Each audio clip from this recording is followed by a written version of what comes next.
going to be speaking about life after liver transplant, the light at the end of the tunnel. I'm one of the transplant hepatologists here at MedStar Georgetown Transplant Institute.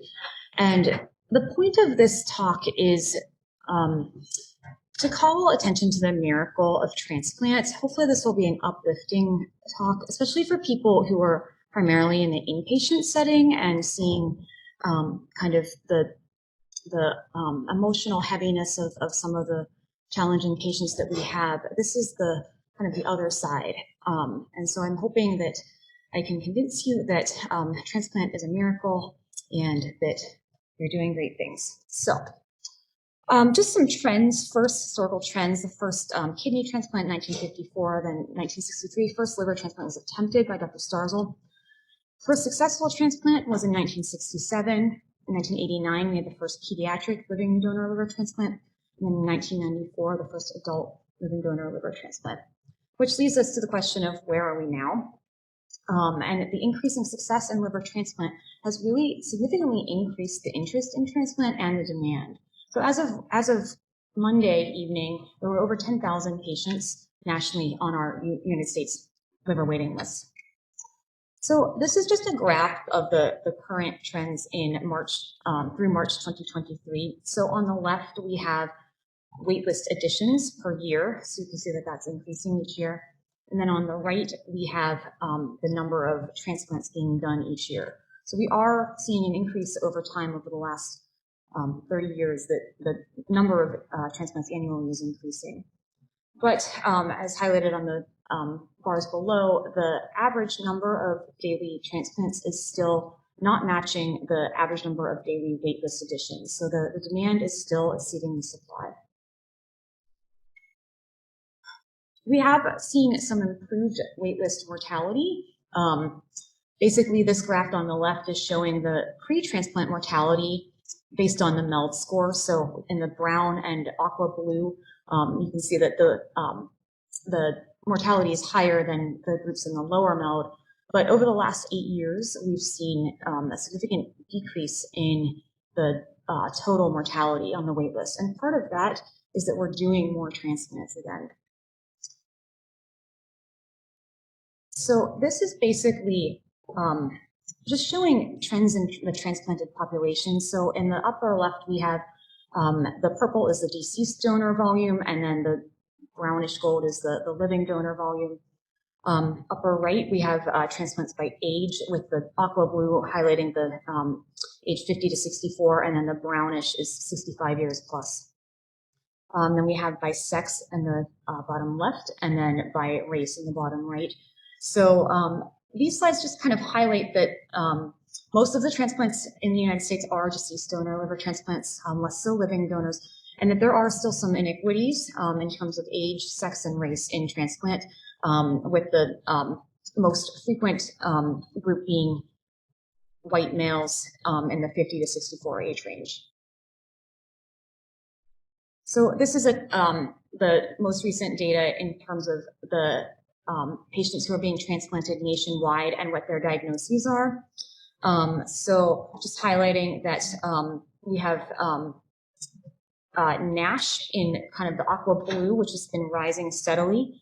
We have alcoholic liver disease showing a sharp increase over the last several years in the hot pink. And then the lighter green is Hep C, which is starting to downtrend over the last several years as we have newer DAA agents. So those are kind of the national trends. Bringing it back to Georgetown, just some basic overview statistics. These are not specific to 2022, but just over the last several years, we're doing about 100 to 110 adult deceased donor liver transplants each year.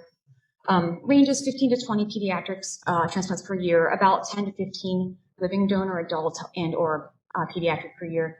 And we do have several patients still currently alive who are surviving with a graft of 25 years or longer.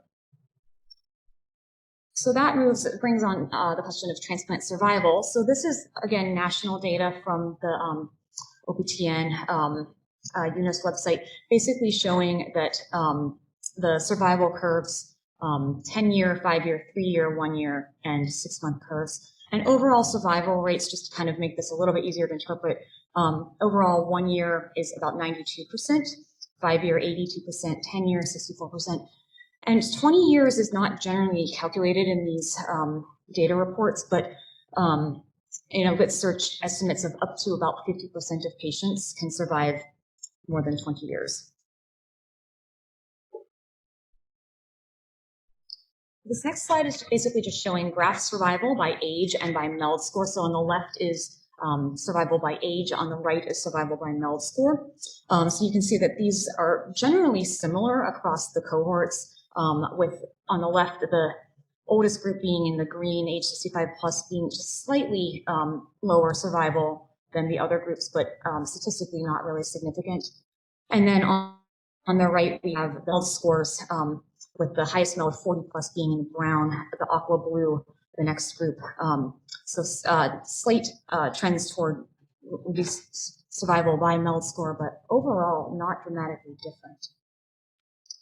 This is just a reminder about what the MELD score is. So this is a score, it's a lab score that predicts the 3-month mortality. So on the left we have survival, 3-month survival by MELD score, and as you can see, as the MELD score rises, to the right, the survival dramatically falls. Same data, just presented in a different graphical version on the right with the green bars, showing the increased mortality rates in 3-month mortality by the MELD score. And this highlights what is the point of transplant is to save lives. And this graph here, comparing apples and oranges, the survival rate by MELD by 3 months versus the graft survival grouped by MELD post-transplant, really is pretty telling here. And basically, kind of one of the highlights is that we are changing the units from survival of months to the units are now years. So this is just kind of pictorial overview of what transplant does for these patients who have such high mortality pre-transplant.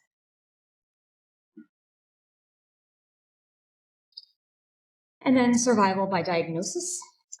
So we have, for reference, I have the diagnosis total transplants from the prior slide just to compare. It's the same color scheme.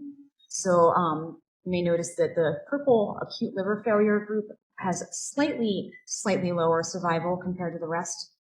But other than that, the survival curves are pretty much on top of each other, and it's difficult to distinguish the different curves. So you may have noticed the pink group, which is the alcohol-related liver disease, which has been having a sharp rise in transplant number, is essentially invisible in this graph of survival by diagnosis. So we'll let that graph's data speak for itself. So that brings up the question of alcohol associated hepatitis and liver transplant, which has been an increasing trend over the last several years.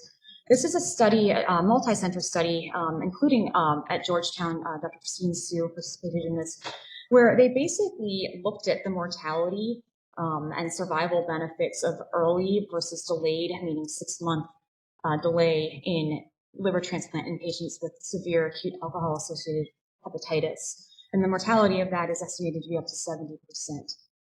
And what they did was basically a mathematical model simulating early versus delayed survival.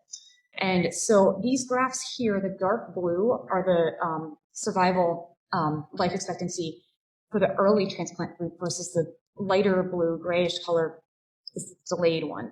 And they basically created various scenarios of theoretical alcohol use post-transplant. So the base case is basically assuming that there's equal alcohol use post-transplant in either group. The scenario 1 is essentially the worst case scenario, where all the patients in this theoretical model are drinking alcohol post-transplant, versus scenario 3, which is the best case, where none of the patients in the early transplant group are drinking any alcohol post-transplant.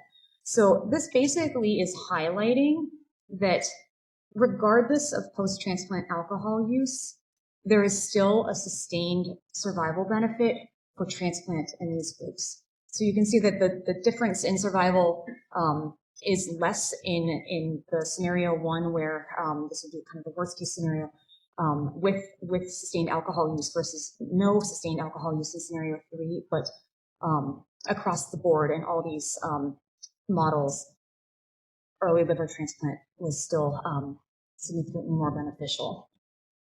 So how do we predict alcohol post-liver transplant, alcohol relapse? There are some risk factors that are highlighted here. There are validated scores called the CPAT and the SALT, which is Stanford Integrated Psychosocial Assessment for Transplant, and the sustained alcohol use after liver transplant, that we can look at to try to help stratify which patients would be at highest risk. This is a European study of patients who were transplanted for alcohol use disorder, approximately 90 patients in this study, and they looked at 10-year graft and patient survival outcomes in patients who had any alcohol use, any meaning up to one drink versus none at all. And so the group that was consuming alcohol is in green, and the purple is absent. They found about a 26% relapse rate of any alcohol use. But in terms of the survival curves, there is a trend, particularly toward the later survival years. The last 3 would be the years 8 through 10 of lower survival. They also noted that of the group that relapsed with any alcohol use post-transplant at all, they divided into harmful versus non-harmful amounts of alcohol use, and they looked at that as well, and they really did not really see a strong difference. Now, that is not to minimize the devastation of post-transplant alcohol relapse, and it is something that we take seriously.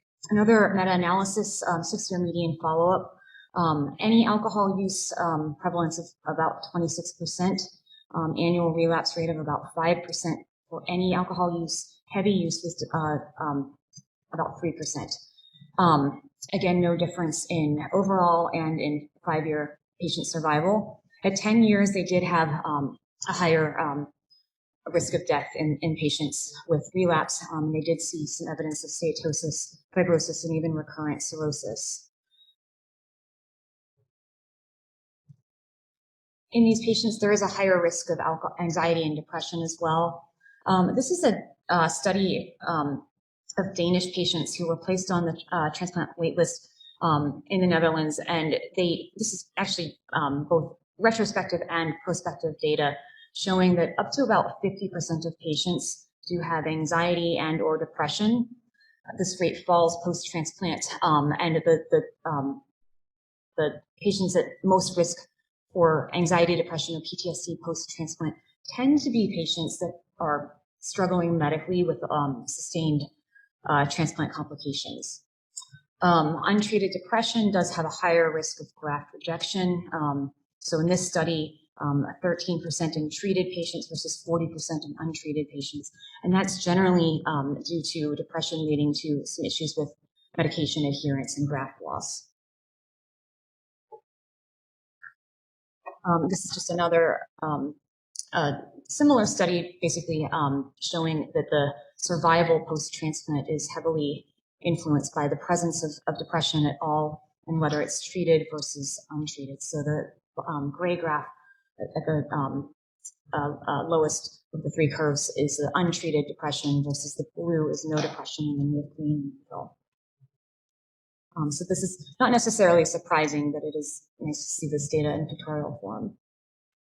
So moving on to kind of happier topics, what does a typical post-transplant patient go through once the transplant is over? And so this is a timeline of kind of time post-transplant in months and what milestones patients are reaching. So usually they're in the hospital at least 7 days. It depends on how ill they are pre-transplant and presence or absence of complications. But usually at least one week for the most straightforward. So in these first few days, they're eating, ambulating, receiving education on immune suppression, working towards discharge. About a month, their staples and sutures are removed, narcotics are beginning to be weaned, and they're working on stamina, working with physical therapy as well. Over the next few months, they can start returning to driving as narcotics are weaned, light exercise, and working on just returning to pre-illness level stamina. Over months 3 to 6, some of them are returning to work. Heavier exercise is permitted, and depending on the patient, cautious, limited travel. Around month 6 is when we start advising them to get dental cleanings. They can start to get certain vaccines, and if they were transplanted for HCC, then we would start doing surveillance. And then at 1 year, the standard vaccines are recommended, and then the focus shifts more toward healthcare maintenance. This would be the time that elective surgeries would be safest, and then also pregnancy. So this is just a different way of showing that same concept. On the column on the left, we have the first 0 through 12 months, and what we're focusing on mainly is graft health. So trying to prevent and manage any acute complications. These patients are seen very frequently, up to once a week, even in the office.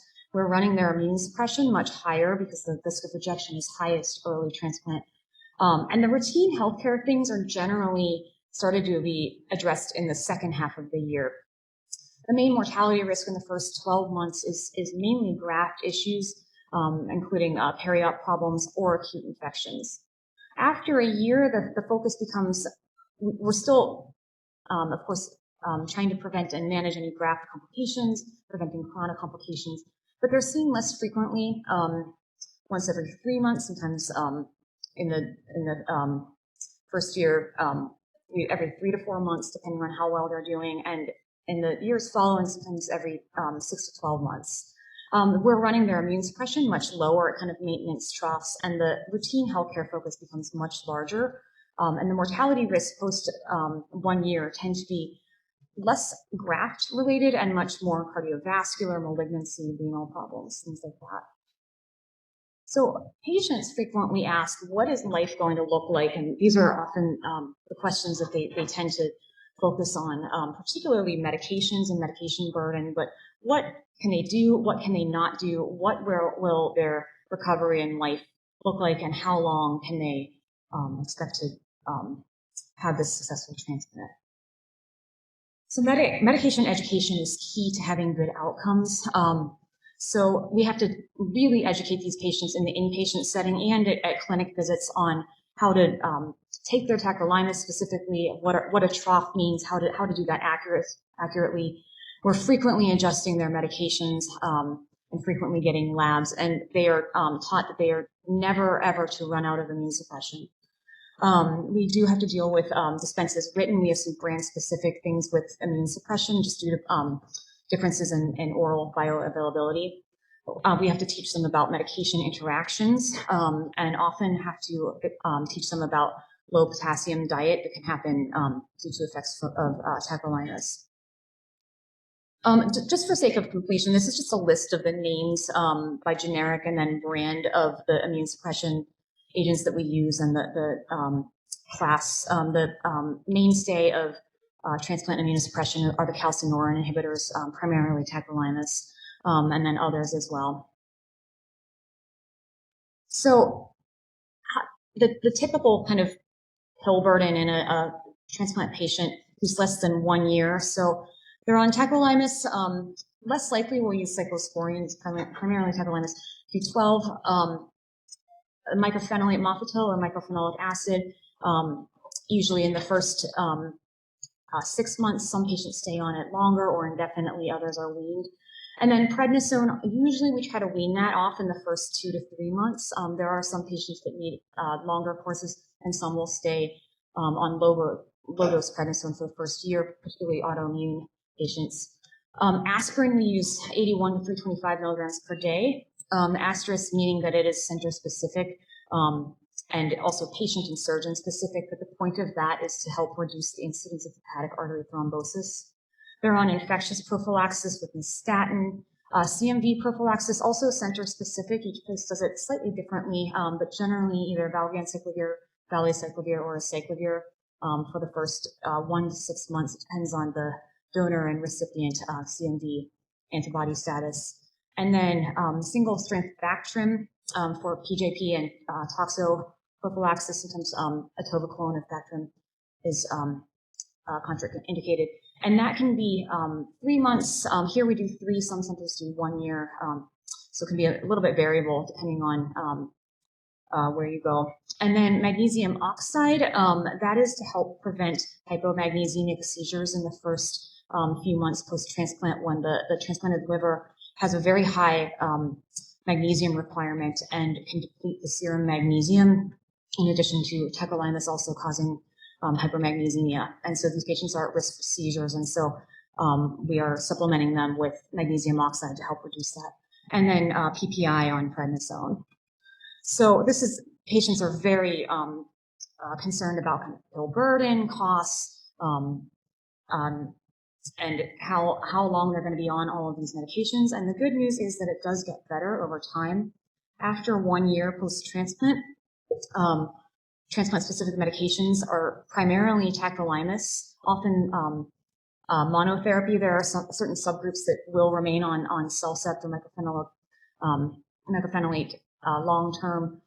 We are using much lower tacrolimus troughs than in any other solid organ transplant, and that is due to specific properties of transplanted livers that really are quite tolerant and really allow us to get away with much lower immunosuppression without rejection compared to other organs. So you may see us keeping people's prograf levels, tacrolimus troughs around 3 to 4 after 1 year, which is much lower than what is needed for kidney, heart, lung, etc. Aspirin, again, a little bit center specific. That is generally used for prevention of late hepatic artery thrombosis, particularly in cases where the hepatic artery had to be reconstructed during the transplant, particularly if they are have ongoing tobacco use. This is important. This is somewhat center specific. I personally do try to keep people on aspirin, but in patients that I've inherited that are many years post-transplant that aren't taking it, I don't necessarily start it either. But in patients that don't have a contraindication, there is data for aspirin use. This came out in the Atlantic in just late December of 2022 about grapefruit and whether grapefruit is harmful to the population on the whole. And I would argue that in transplant, we can decide and that we would consider grapefruit to be relatively dangerous in the transplant setting. And this is because of the calcineurin inhibitor interaction. So we always recommend patients avoid grapefruit and grapefruit juice. And the reason is the grapefruit will inhibit the intestinal CYP3A4, and that will basically result in decreased first-pass metabolism and then increased oral bioavailability of several medications, tacrolimus being one of them. Other transplant dietary restrictions. So we mainly focus on grapefruit. The other fruits and things on the table on the left, less concerning, but there is, you may see patients at other centers being told to avoid some of these other fruits as well, but really the primary one that they have to worry about is grapefruit. Obviously alcohol, and then other things that they need to avoid, mainly preventing infections, and particularly in the first year when immunosuppression troughs are being run higher. So things like salad bars, buffets, raw eggs, undercooked meats, unpasteurized food, well water, and then green tea and green tea extract, just because that can increase the levels of tacrolimus. In terms of post-transplant tobacco use, we do not like this. It is strongly discouraged. It has many transplant-specific problems, namely HAT, hepatic artery thrombosis, is a significant risk factor.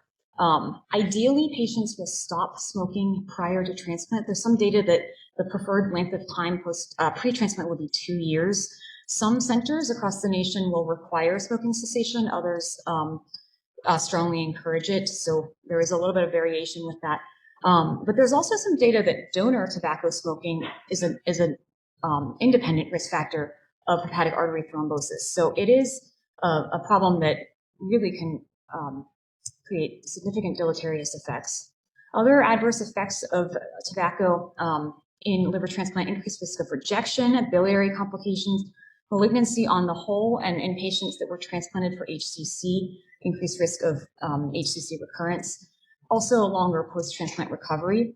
And on the whole, in all solid organ transplant, there is a significant increased overall mortality in patients who are smoking tobacco. So we really try to get them to stop smoking pre-transplant and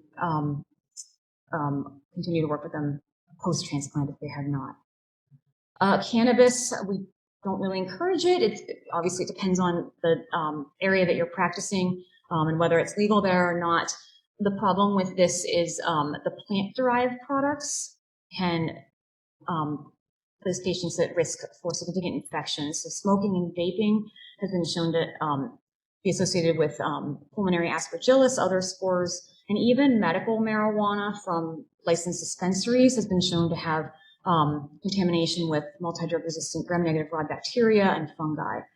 And so if patients are going to use cannabis, the safest option would be oral and generally kind of baked things and oils rather than inhaled options, and preferably from the non-plant derivatives.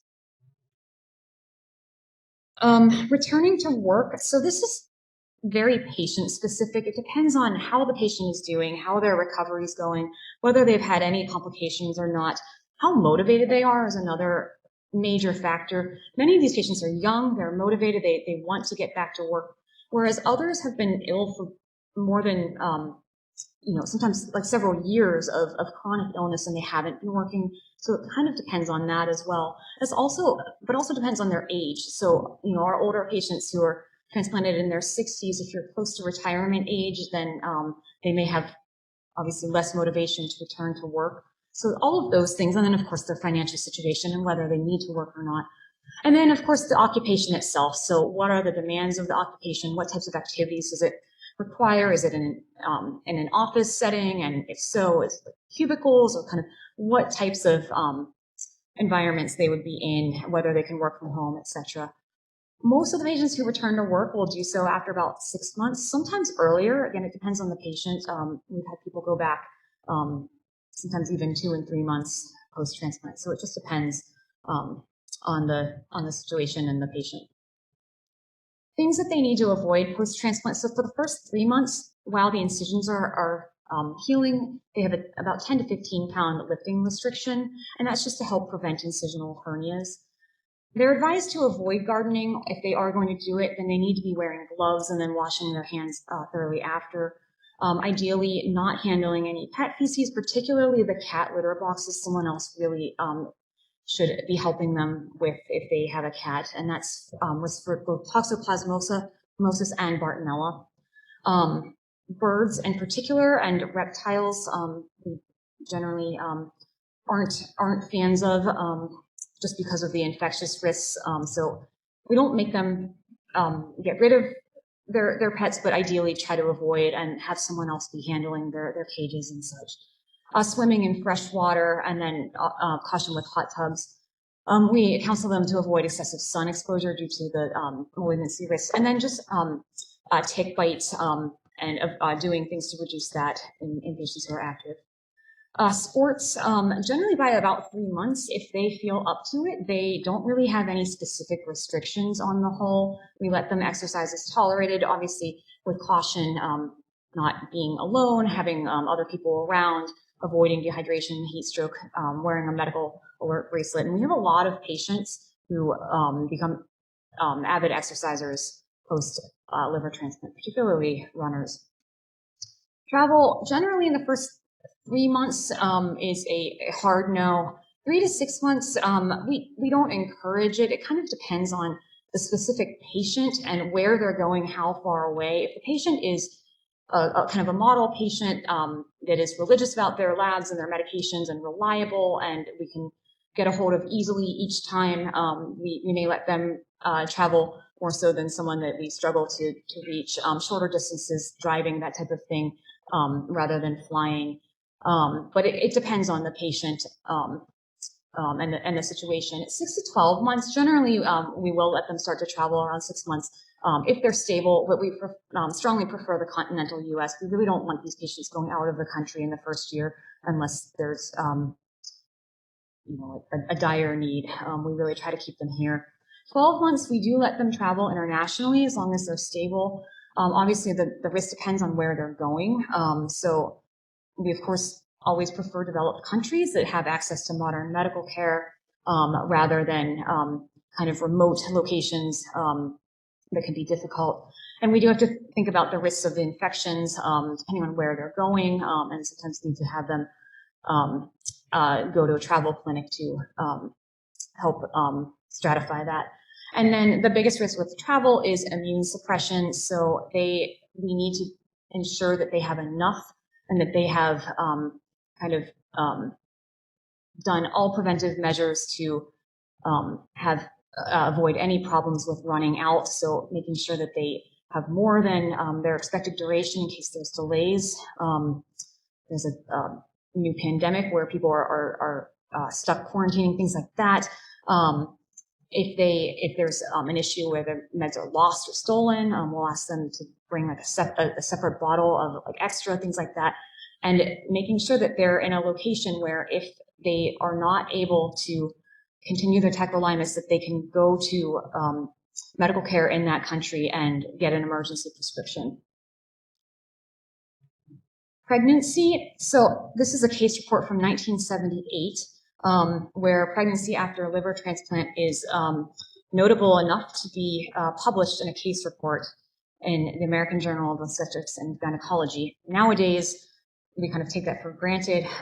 We've had thousands of patients with successful pregnancies, so it kind of goes to show the where we've come. Normal graft functioning patients will resume menses up to as early as even 1 to 2 months post-transplant. Sometimes they have, when they have chronic liver disease, their pituitary axis is suppressed and they have amenorrhea, and then they rapidly begin to menstruate after. Timing, there are definitely risks with pregnancy, and so timing is critical. There's risks to the mother, of course, of acute rejection, hypertension, diabetes, preeclampsia, postpartum hemorrhage. Fetal risks are mainly low birth weight and preterm birth.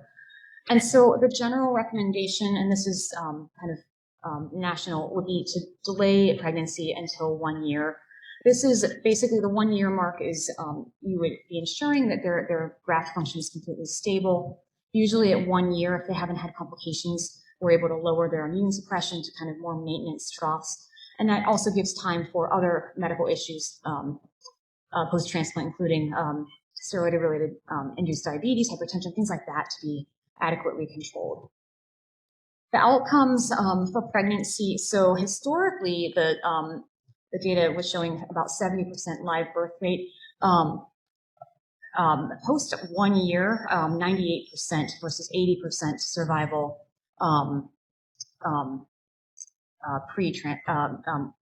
pregnancy before the 1 year mark. There are increased rates of low birth weight and preterm birth. 2020 systemic review meta-analysis actually looked at over 1,000 liver transplant recipients and the pregnancy rates, and the live birth weight on the whole was about 86%. There were higher rates of C-section and preterm births. And there is a transplant pregnancy registry that tracks this type of information. So basically, if a post-transplant patient does conceive and is pregnant, we basically would monitor their labs a little bit more frequently. Their immune suppression generally does not change unless they're on mycophenolate, which is teratogenic, and we ideally have them stop that at least 3 months prior to conception. If they happen to conceive while on it, then we would stop it immediately. If it's a patient that needs higher immune suppression, then if we stop that, then we may need to use prednisone instead. And then, of course, they are referred to high-risk obstetrics. And then postpartum, we're monitoring their labs. We do have to frequently adjust immunosuppression either during and immediately postpartum, just because of the change in circulating plasma volume kind of affect the troughs. Breastfeeding, there actually isn't any recommendations. We think it's likely safe in terms of immunosuppression, as long as they're off their mycophenolate with tacrolimus prednisone. Breastfeeding is okay. So moving on, just tips and caveats for non-transplant providers, and you may be wondering why does this matter if you're not practicing in transplant medicine? And this graph here is why. So this is basically since 2008 to 2021, the total number of alive patients with a liver transplant in the United States. And this is from June 30th of last year. We don't have the data for next June yet, but it's purported to be estimated that this 98,000 will be closer to 100,000. So no matter what branch of medicine you're in, with the number of patients alive with a liver transplant in this country, it is likely that you will encounter one at some point in your career. So healthcare maintenance recommendations, basically similar to any non-transplant patient, so age-appropriate malignancy screenings of prostate, breast cancer, cervical cancer. We do recommend colonoscopy every 5 years in all solid organ transplant recipients, just because of the increased rate of colorectal malignancy with immunosuppression. Skin cancer is another really critical thing for them. They need to go to the dermatologist about once a year. Non-melanoma skin cancer is one of the highest rates of malignancy post-transplant. Bone health, so vitamin D, and then getting a DEXA scan. Usually we suggest that they do that at or around the 1 year mark, and then every 2 years or so thereafter, depending on the patient and their risk. Or many of these patients have osteoporosis and are followed by endocrine diabetes, annual A1C, and then the goal would be less than 7. Hypertension, the goal would be systolic less than 130 and diastolic less than 80. In terms of preferred agents, the calcium channel blockers, specifically amlodipine and less commonly nifedipine, would be the first line agent, just because these can basically counteract the renal artery vasoconstriction that the calcineurin inhibitors cause. So those are kind of the first things we use, and then augment as needed. Dyslipidemia, they should be getting an annual lipid panel once per year and treated if the LDL is greater than 100. Annual eye exam, and then dental exams starting when they're about 6 months post-transplant for just routine cleanings, and then every 6 months. Again, working with them on cessation of tobacco, and obviously they should be avoiding alcohol. And then maintaining healthy weight and control of the metabolic risk factors, just because these patients are at risk for developing NAFLD, or non-alcoholic fatty liver disease, in their grafts. So working with them on weight control is really important as well. Vaccines, generally we defer vaccines till 1 year. Other than COVID and influenza, we strongly recommend all our transplant patients receive COVID vaccines. The big caveat here is avoiding live vaccines, specifically the live zoster, and then MMR, varicella, rotavirus, annual influenza, pneumonia, listed below, immunizing anyone who's not immune to hepatitis A, which is foodborne. A lot of patients do not have antibodies to hepatitis B or can lose their antibodies, so surface antibody less than 10 is considered not protective. And part of this is also that the most available vaccines, the Enteric B, the Pediatrix, Twinrix, do not have a very high overall efficacy rate compared to many other vaccines. So there's a lot of patients that just do not mount a good immune response regardless of transplant status. And so patients that are not achieving protective antibodies can get either the Hep B or the PreHevbrio vaccine, which have better efficacy, and specifically in solid organ transplant patients. These are a little bit more immunogenic though, and so there is a little bit of a higher risk of rejection, so monitoring their labs after. And then DTaP, HPV in patients of appropriate age, and then zoster, which is a recombinant rather than live version with Shingrix. Other caveats, we really don't want patients on NSAIDs just because of the CNIs are nephrotoxic at baseline, and so that can really exacerbate. And then other nephrotoxins, just knowing that we're watching their kidney function, and we do run into problems with kidney disease from the tacrolimus and cyclosporine. And then the other caveat would be having a higher degree of suspicion for atypical infections and malignancy for kind of routine complaints. So an example of this would be someone with a sore throat that's kind of persistent for longer than what you might expect, maybe viral, maybe bacterial, GERD, postnasal drip, that type of thing. But in someone with who's immunosuppressed, particularly in patients with alcohol use prior, the risk of malignancy is real. And so the main caveat of transplanted immune suppressed patients are earlier referrals to specialists as needed. Biopsies are more likely going to be needed due to the immune suppressed status for things that are kind of equivocal. Things that are always worrisome: lymphadenopathy, unexplained weight loss. So fairly straightforward, but it is something to just have a higher suspicion of malignancy and atypical infections in such patients. Another issue we have is drug interactions. So on the left, we have agents that increase calcineurin inhibitor levels, and then on the right are the ones that decrease. So decreased levels, the main issue we run into is rejection or triggering alloimmune hepatitis. So rifampin, rifabutin, and then several of the anti-epileptic agents. And St. John's wort is another thing that we have to counsel patients. We generally discourage all kind of complementary alternative medications just because of the risks in these cases. But St. John's wort specifically is a real problem. And then the ones that increase, this can be very problematic when CNI trough levels are super therapeutic and toxic. We run into hyperkalemia, acute kidney injury, altered mental status. They're neurotoxic. We've had patients have seizures, press, comatose problems. So the biggest ones, in particular for people in kind of primary care, are agents that are the anti-infective agents. So macrolide antibiotics are a big one, especially clarithromycin, fluconazole and other azole type antifungals, protease inhibitors, and Paxlovid is a big one just because that contains ritonavir. And there is a life-threatening interaction with that where we've had patients not realize that they can't take that, and sometimes urgent care type settings where that isn't realized. And so we've had to send some patients to the ER to get stat labs and such. And so those are kind of the most important ones. Certain statins can also do it. Pravastatin is the one that's least likely to cause problems with interactions, but also the least potent of the statins. So generally with a statin, we just say, after starting it, getting follow-up labs, including a tacrolimus trough shortly after, so that if there's a problem, we can adjust.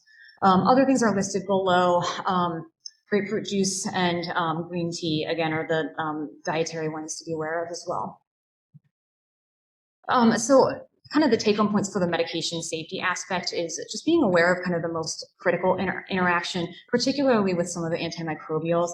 Patients on cyclosporine, cyclosporine is a somewhat messier of a drug. There's a lot more interactions with that than with tacrolimus. So just be aware, and also be aware that the EMR is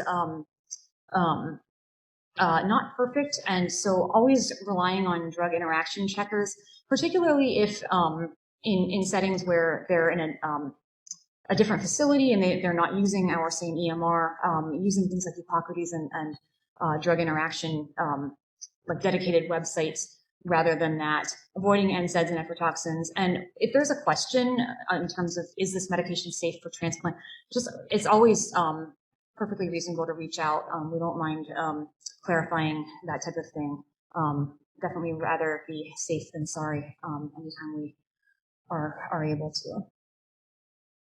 So going back to this graph that I showed earlier in terms of the number of patients alive in the U.S. With a functioning liver transplant, how do these patients connect? How do they find each other is a question that we get frequently. And there are a lot of different things. So there are support groups nationally through the American Liver Foundation, Donate Life America, and then there's a lot of social things. So there's Facebook. There's entire transplant Reddit groups of thousands of post-transplant patients that are connecting that way.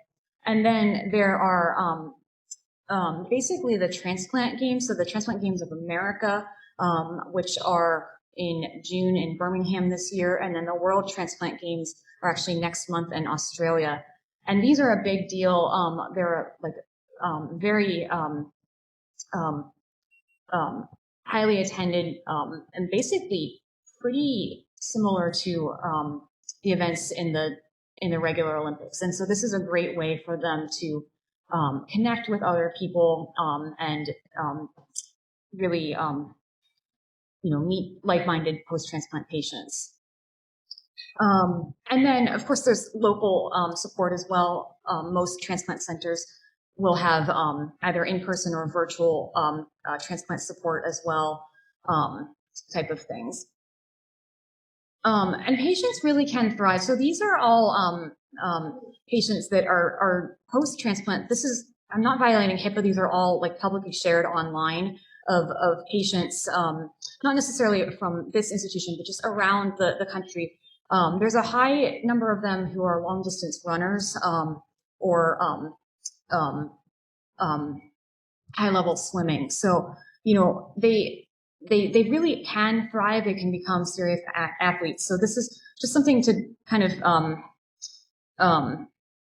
see the other side in is the degree of illness that they may have pre-transplant can be completely changed to the point where they can be high-level athletes. Support here, so we have a monthly transplant support group. Currently it's online. It was in person pre-COVID. We also have a program where our post-transplant patients can mentor patients who are pre-transplant and meet with them and kind of talk through the process. There's a donor appreciation ceremony. And then we do a lot of altruistic living donor liver transplants where basically it's an altruistic donor who ends up donating part of their liver to a non-directed recipient, meaning basically a stranger that they may or may not, that they have not met until after the transplant. And so we have kind of set up meetings where they get to meet, usually it's a pediatric recipient and their family, and can meet them. And so that's been really important for them as well. And then for the deceased donor recipients, they can write their donor family letters, and if the connection is mutual, this is generally through social work to help set that up, then they can connect with their family and meet them in person. And we basically kind of less, like more informally, we have a lot of patients that call every year on their kind of transplant anniversary or transplant birthday, as they call it. Every year they call, they thank us, they're bringing cards, food, gifts, that type of thing. These patients are very, very grateful. And so there's a lot of positive reinforcement with that. In terms of future directions, we are increasing the number of particularly altruistic living liver donors. I do a lot of the donor evals, and we're evaluating about one altruistic living donor per month lately. We've got 3 in the works. Sometimes they need to be seen by other divisions in medicine, so you may or may not come across some of these people over time. Other things that we've been up to recently, we are working on increasing our deceased donor transplant rates. One way is through partnering with the VA Health Administration. So they have a national solid organ transplant network, which we are now officially part of. And so there are 2 transplant hepatologists at the VA that we work with very closely, who refer us patients. And so we've been transplanting several VA patients recently. Another thing is normothermic machine organ perfusion with something called Organox, which is basically kind of a continuous perfusion machine used for donor livers. Basically allow them to be perfused during the transportation to the transplant center with oxygenated blood and nutrients and things. And that has allowed use of organs that we may otherwise not be able to use to increase transplant numbers. Sorry. And then we are doing clinical trials as well as basic science research in immunology and looking at serological predictors of rejection, as well as clinical trials, alcoholic hepatitis, cholestatic liver disease, post-liver transplant NASH outcomes as well. So take-home points. So there is light at the end of the tunnel. Liver transplant numbers are increasing annually across the country. The demand is still exceeding the supply. The outcomes are excellent, greater than 90% one-year survival. Up to as many as 50% of patients are surviving more than 20 years. We have a handful that are 25 years here. There are pediatric recipients around the country that have a functioning transplanted liver for more than 30 years. So they can return very quickly to health. They can have a normal quality of life. They can thrive. They're profoundly grateful. And so with that, I'll end this. Just wanted to thank everyone within the Transplant Institute, but also everyone at MGUH at this hospital who helps to get these patients to and through liver transplant. We couldn't do it without your support, and it really does take a village. And with that, I'm happy to answer any questions that people have.